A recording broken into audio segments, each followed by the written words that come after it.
Cumprimentamos a todos com a paz do Senhor. O canal Teologia Cristã em Foco traz a pré-aula de número 7 para classes de jovens com o seguinte título: A realidade bíblica do casamento. Texto principal, Marcos 10, 9. Portanto, o que Deus ajuntou, não separe o homem. Resumo da lição: o casamento é uma bênção planejada por Deus para o homem e para a mulher. O texto bíblico nós encontramos em Marcos capítulo 10, versículos de 1 a 9. E levantando-se dali foi para o território da Judéia, além do Jordão, e a multidão se reuniu em torno dele, e tornou a ensiná-los como tinha por costume. E aproximando-se dele os fariseus perguntaram-lhe, tentando-o: é lícito ao homem repudiar sua mulher? Mas ele respondendo disse-lhes: que vos mandou Moisés? E eles disseram: Moisés permitiu escrever carta de divórcio e repudiar. E Jesus respondendo disse-lhes: pela dureza do vosso coração vos deixou ele escrito esse mandamento. Porém, desde o princípio da criação, Deus os fez macho e fêmea. Por isso deixará o homem a seu pai e a sua mãe, e unir-se-á à sua mulher, e serão os dois uma só carne, e assim já não serão dois, mas uma só carne. Portanto, o que Deus ajuntou, não o separe o homem. Uma das instituições mais valorizadas pela fé cristã, ninguém tem dúvida, é o casamento. Nos dias em que estamos vivendo, o casamento tem sido combatido, tem sido massacrado, mas a palavra de Deus, ela dá um importante valor. Nós cristãos valorizamos a família e o casamento. Essa lição visa falar sobre o casamento, o tratamento entre o casal e também questões sobre o convívio no casamento. O casamento ele pode ser definido como a união entre um homem e uma mulher que decidem formar uma família, apoiando-se mutuamente e demonstrando amor e respeito um pelo outro, segundo o mandamento da palavra de Deus. Então, Deus criou o homem e a mulher, e daquele casal nós vemos aí toda a raça humana originando-se de um casal, Adão e Eva. Nós temos hoje muitas nações, milhões e milhões de pessoas, alguns bilhões de pessoas no mundo, oriundos de um casal, Adão e Eva.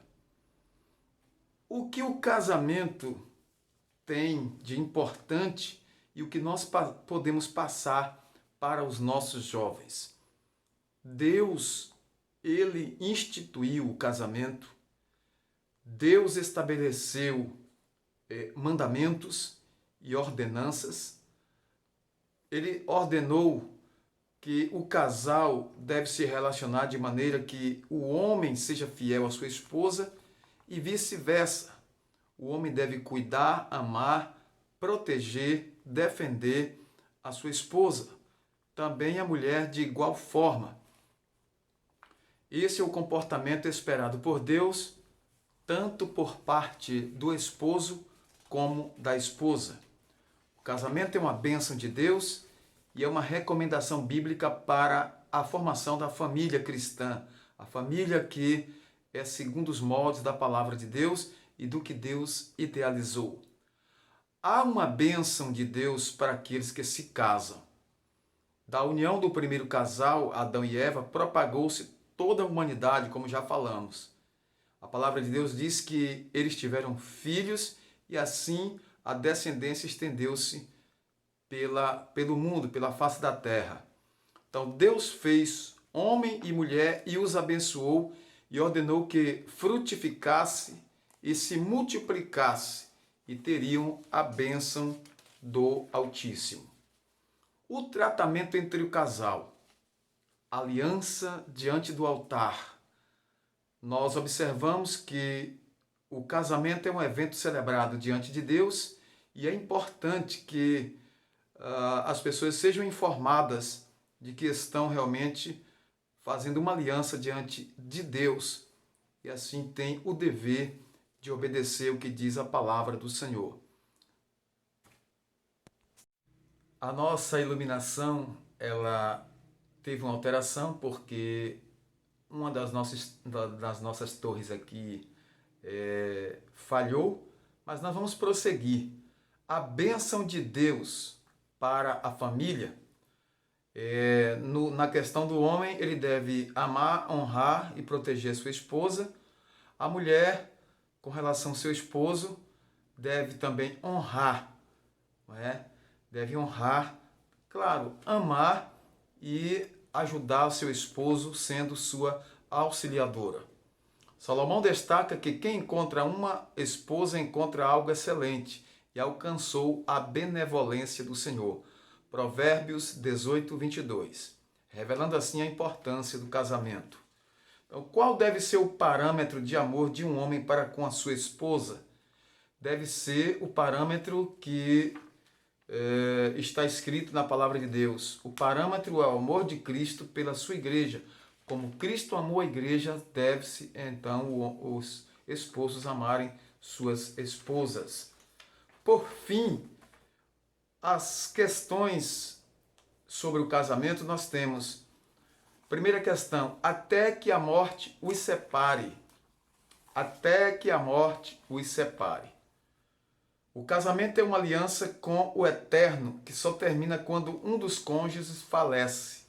Nos dias do apóstolo Paulo, como também acontece hoje, havia casos de viuvez e ele recomendou que se a mulher viúva quisesse se casar novamente, estava livre para isso, desde que se casasse no Senhor. No caso aqui, os cristãos que servem a Deus na mesma fé. Louvado seja o nome do Senhor. Então a fé cristã ensina que para que o casamento seja harmonioso, deve ser pautado nos princípios espirituais e não somente nos atrativos físicos, pois a beleza e a juventude são passageiras. Provérbios 31 e 30 diz assim: enganosa é a graça e vaidade a formosura, mas a mulher que teme ao Senhor, essa será louvada. Quer dizer, vaidade e formosura, não é? Vaidade a formosura quer dizer, passa a formosura se vai. Então, a beleza se vai e aí permanece o amor e o compromisso com a palavra de Deus. Morar juntos não é como alguém pensa.